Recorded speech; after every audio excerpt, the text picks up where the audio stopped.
Salvia lagi kurang sehat guys.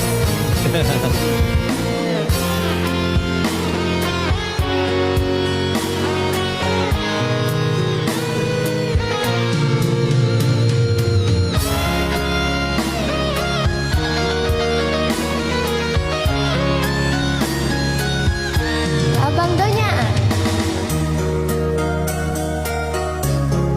Cik Will, gimana audio Cik Will?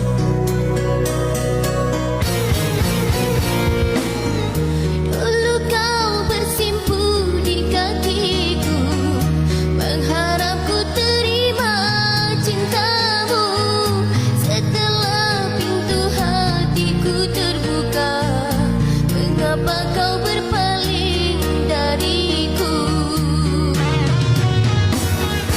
Ini dalam kesendirianku, ku coba melupakan wajahmu.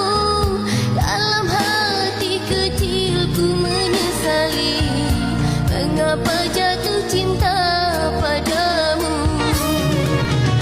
Manisnya janji yang kau ucapkan sehingga terlena di dalam pelukan. Setelah semua kau Bang Raja miliki Fahmi.